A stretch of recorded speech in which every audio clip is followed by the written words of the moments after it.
Hi hello friends, welcome to Anvika channel. ಇವತ್ತು ನಾನು ನಿಮಗೆ ಹಲಸಿನ ಹಣ್ಣನ್ನ ಯೂಸ್ ಮಾಡಿ ಹಲಸಿನ ಹಣ್ಣಿನ ಪಾಯಸ ಹೇಗೆ ಮಾಡೋದು ಅಂತ ಹೇಳ್ಕೊಡ್ತೀನಿ. ಹಲಸಿನ ಹಣ್ಣಲ್ಲಿ ಫ್ರೆಂಡ್ಸ್ ತುಂಬ ವೆರೈಟಿ ಸ್ವೀಟ್ ಮಾಡ್ತಾರೆ. ಇದಕ್ಕೆ ಮುಂಚೆ ನಾನು ಹಲಸಿನ ಹಣ್ಣನ್ನ ಯೂಸ್ ಮಾಡಿ ಹಲ್ವಾ ಹೇಗೆ ಮಾಡೋದು ಅಂತ ಹೇಳ್ಕೊಟ್ಟಿದ್ದೆ. ಇವತ್ತು ನಾವು ಸಿಂಪಲಾಗಿ ಪಾಯಸ ಹೇಗೆ ಮಾಡೋದು ಅಂತ ಹೇಳ್ಕೊಡ್ತೀನಿ. ಈ ಪಾಯಸ ಮಾಡಲು ಬೇಕಾಗುವ ಇಂಗ್ರೀಡಿಯೆಂಟ್ಸ್ನ ನೋಡೋಣ. ಇವತ್ತು ಒಂದು ಕಪ್ಪಷ್ಟು ಹಲಸಿನ ಹಣ್ಣಿನ ಪ್ಯೂರಿ ಮಾಡ್ಕೊಂಡಿದ್ದೀನಿ. ಅಂದರೆ ಒಂದು 7-8 ದಪ್ಪ ಹಣ್ಣಿಂದ ಅದರೊಳಗಿರೋ ಸೀಡ್ಸ್ ತೆಗೆದು ಬರೀ ಹಣ್ಣನ್ನು ಮಾತ್ರ ಮಿಕ್ಸಿ ಜಾರಲ್ಲಿ ಹಾಕಿ ನೀರು ಹಾಕ್ದಂಗೆ ಫುಲ್ಲು ಫೈನ್ ಪೇಸ್ಟಾಗಿ ರುಬ್ಬಿ ತೆಗೆದಿಟ್ಕೊಂಡಿದ್ದೀನಿ. ನೋಡಿ, ಈ ರೀತಿ ಒಂದು 4 ಹಲಸಿನ ಹಣ್ಣನ್ನು ಈ ರೀತಿ ಸಣ್ಣದಾಗಿ ಕಟ್ ಮಾಡ್ಕೊಂಡಿದ್ದೀನಿ. ಈ ರೀತಿ ಸಣ್ಣದಾಗಿ ಕಟ್ ಮಾಡಿ ಹಾಕೊಳ್ಳೋದ್ರಿಂದ ಪಾಯಸಕ್ಕೆ ತುಂಬ ಚೆನ್ನಾಗಿರುತ್ತೆ. 1 ಕಪ್ಪಷ್ಟು ತೆಂಗಿನಕಾಯಿ ಹಾಲು, 1 ಕಪ್ಪಷ್ಟು ಮಾಮೂಲಿ ಹಾಲು. ನೀವು 2 ನಾರ್ಮಲ್ ಹಾಲೇ ಯೂಸ್ ಮಾಡ್ಬೋದು, ಬಟ್ ಈ ಪಾಯಸಕ್ಕೆ ತೆಂಗಿನಕಾಯಿ ಹಾಲು ಹಾಕೋದ್ರಿಂದ ಟೇಸ್ಟ್ ಇನ್ನೂ ಚೆನ್ನಾಗಿರುತ್ತೆ. ಹಲಸಿನ ಹಣ್ಣು ತುಂಬ ಸ್ವೀಟ್ ಇತ್ತು ಅಂದರೆ ಒಂದು 4 ಟೇಬಲ್ ಸ್ಪೂನಷ್ಟು ಹಾಕ್ಕೊಳ್ಳಿ. ಸ್ವಲ್ಪ ಸಪ್ಪೆ ಇತ್ತು ಅಂದರೆ ಒಂದು 5 ಟೇಬಲ್ ಸ್ಪೂನಷ್ಟು ಹಾಕ್ಕೊಳ್ಳಿ.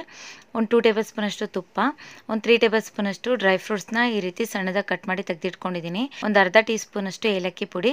ಇಷ್ಟೇ ಫ್ರೆಂಡ್ಸ್, ಇದು ಮಾಡಲು ಬೇಕಾಗುವ ಇಂಗ್ರೀಡಿಯೆಂಟ್ಸು. ಈಗ ಹೇಗೆ ಮಾಡೋದು ಅಂತ ನೋಡೋಣ.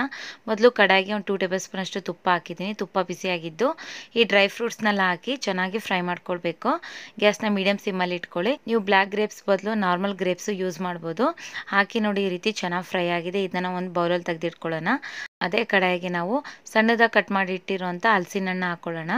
ಈ ಥರ ಹಾಕಿ ತುಪ್ಪದಲ್ಲಿ ಫ್ರೈ ಮಾಡೋದ್ರಿಂದ ಈ ಹಲಸಿನ ಹಣ್ಣು ಸ್ವಲ್ಪ ಸಾಫ್ಟ್ ಆಗುತ್ತೆ ಮತ್ತು ಟೇಸ್ಟು ಅಷ್ಟೇ ತುಂಬ ಚೆನ್ನಾಗಿರುತ್ತೆ. ನೋಡಿ, ಈಗ ಚೆನ್ನಾಗಿ ಫ್ರೈ ಆಗಿದೆ. ಈಗ ರುಬ್ಬಿಟ್ಟಿರುವಂಥ ಹಲಸಿನ ಹಣ್ಣಿನ ಪಲ್ಪ್ ಹಾಕಿ ಚೆನ್ನಾಗಿ ಮಿಕ್ಸ್ ಮಾಡ್ಕೊಳ್ಬೇಕು.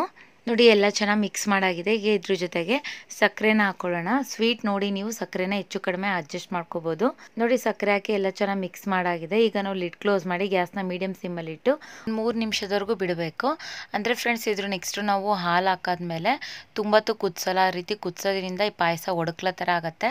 ಸೊ ಒಂದು 3 ನಿಮಿಷದವರೆಗೂ ಇದನ್ನ ಸ್ಟೀಮಲ್ಲೇ ಕುಕ್ ಮಾಡಿಕೊಂಡ್ರೆ ಸಾಕು. ನೋಡಿ, ಒಂದು 3 ನಿಮಿಷ ಆಗಿದೆ. ಈ ಸಕ್ಕರೆ ಎಲ್ಲನೂ ಕರಗಿ ಈ ಹಲಸಿನ ಹಣ್ಣಿನ ಜೊತೆಗೆ ಚೆನ್ನಾಗಿ ಹೊಂದ್ಕೊಂಡಿದೆ. ಈಗ ನಾವು ಗ್ಯಾಸ್ನ ಫುಲ್ಲು ಲೋ ಫ್ಲೇಮಲ್ಲಿ ಇಟ್ಟು ತೆಂಗಿನಕಾಯಿ ಹಾಲು ಮತ್ತು ನಾರ್ಮಲ್ ಹಾಲು ಇವೆರಡನ್ನೂ ಹಾಕ್ಕೊಳ್ಳೋಣ. ಹಾಲನ್ನ ಹಾಕ್ಬೇಕಾದ್ರೆ ಮಾತ್ರ ಫ್ರೆಂಡ್ಸ್ ನೀವು ಗ್ಯಾಸ್ನ ಫುಲ್ಲು ಲೋ ಫ್ಲೇಮಲ್ಲೇ ಇಟ್ಕೊಳ್ಬೇಕು. ನೋಡಿ, ಹಾಲನ್ನ ಹಾಕಿ ಎಲ್ಲ ಚೆನ್ನಾಗಿ ಮಿಕ್ಸ್ ಮಾಡ್ಕೊಳ್ಳೋಣ. ಇದ್ರ ಜೊತೆಗೆ ನಾವು ತುಪ್ಪದಲ್ಲಿ ಹುರಿದಿರೋ ಅಂಥ ಡ್ರೈ ಫ್ರೂಟ್ಸ್ ಹಾಕ್ಕೊಳ್ಳೋಣ. ಏಲಕ್ಕಿ ಪುಡಿ ಎಲ್ಲದನ್ನೂ ಹಾಕಿ ಮಿಕ್ಸ್ ಮಾಡ್ಕೊಳ್ಳಿ. ಈಗ ಸ್ವೀಟ್ ಚೆಕ್ ಮಾಡ್ಕೊಳ್ಳಿ. ನಿಮಗೆ ಸ್ವೀಟ್ ಬೇಕಿತ್ತು ಅಂದರೆ ಇನ್ನೊಂದು ಸ್ವಲ್ಪ ಸಕ್ಕರೆ ಹಾಕ್ಕೊಳ್ಬೋದು. ನೋಡಿ, ಈ ರೀತಿ ಎಲ್ಲ ಚೆನ್ನಾಗಿ ಮಿಕ್ಸ್ ಮಾಡಿ ಈಗ ಗ್ಯಾಸ್ನ ಮೀಡಿಯಮ್ ಸಿಮ್ಮಲ್ಲಿ ಇಟ್ಟು ಲಿಡ್ ಕ್ಲೋಸ್ ಮಾಡಿ ಒಂದು 5-7 ನಿಮಿಷದವರೆಗೂ ಇದನ್ನ ಕುದಿಸ್ಕೊಂಡ್ರೆ ಸಾಕು. ತುಂಬ ಮಾತ್ರ ಕುದಿಸ್ಕೋಬಾರ್ದು. ಅದೇ ರೀತಿ ಹೈ ಫ್ಲೇಮಲ್ಲಿ ಇಟ್ಟು ಕುದಿಸ್ಕೋಬಾರ್ದು. ನೋಡಿ, ಒಂದು 5-7 ನಿಮಿಷ ಆಗಿದೆ. ನೀವು ನೋಡ್ಬೋದು ಈ ರೀತಿ 1-2 ಕುದಿ ಬರ್ತಾ ಇದೆ. ಈಗ ಒಂದ್ಸತಿ ಎಲ್ಲ ಚೆನ್ನಾಗಿ ಮಿಕ್ಸ್ ಮಾಡ್ಕೊಳ್ಳೋಣ. ಮತ್ತು ಇದ್ರ ಕನ್ಸಿಸ್ಟೆನ್ಸಿ ನೋಡಿ ನೀವು, ತುಂಬ ತೆಳುವೂ ಇಲ್ಲ ತುಂಬ ಗಟ್ಟಿನೂ ಇಲ್ಲ, ಈ ರೀತಿ ಇರಬೇಕು. ಈಗ ಇದು ರೆಡಿ ಇದೆ. ನಾವು ಸ್ಟವ್ ಆಫ್ ಮಾಡ್ಕೊಳ್ಳೋಣ. ಸರ್ವಿಂಗ್ ಬೌಲ್ಗೆ ಹಾಕ್ಕೊಳ್ಳೋಣ. ನೋಡಿದ್ರಲ್ಲ ಫ್ರೆಂಡ್ಸ್, ಬಿಸಿ ಬಿಸಿಯಾದ ಹಲಸಿನ ಹಣ್ಣಿನ ಪಾಯಸ ಹೇಗೆ ಮಾಡೋದಂತ. ಇದ್ರ ಮೇಲೆ ನಾನು ಸ್ವಲ್ಪ ಗೋಡಂಬಿ ಮತ್ತು ದ್ರಾಕ್ಷಿಯಿಂದ ಗಾರ್ನಿಷ್ ಮಾಡಿದ್ದೀನಿ. ನೋಡಿ, ಇದ್ರ ಕನ್ಸಿಸ್ಟೆನ್ಸಿ ಈ ರೀತಿ ಇರಬೇಕು. ತುಂಬ ಗಟ್ಟಿನೂ ಇಲ್ಲ, ಅದೇ ರೀತಿ ತುಂಬ ತೆಳುವೂ ಇಲ್ಲ. ತುಂಬ ಚೆನ್ನಾಗಿರುತ್ತೆ ಫ್ರೆಂಡ್ಸ್. ಹಲಸಿನ ಹಣ್ಣು ಸಣ್ಣದಾಗಿ ಕಟ್ ಮಾಡಿ ಹಾಕೋದ್ರಿಂದನೂ ಟೇಸ್ಟ್ ತುಂಬ ಚೆನ್ನಾಗಿರುತ್ತೆ. ಈ ರೆಸಿಪಿನ ನಿಮ್ಮ ಮನೆಯಲ್ಲೂ ಟ್ರೈ ಮಾಡಿ ನೋಡಿ. ಈ ವಿಡಿಯೋ ಇಷ್ಟ ಆಯಿತು ಅಂದರೆ ಈ ಚಾನಲ್ನ ಪ್ಲೀಸ್ ಲೈಕ್ ಮಾಡಿ, ಶೇರ್ ಮಾಡಿ ಆ್ಯಂಡ್ ಸಬ್ಸ್ಕ್ರೈಬ್ ಮಾಡಿ. ನಿಮ್ಮ ಅನಿಸಿಕೆ ಅಭಿಪ್ರಾಯಗಳನ್ನ ಕಮೆಂಟ್ ಮೂಲಕ ತಿಳಿಸಿ. Thank you.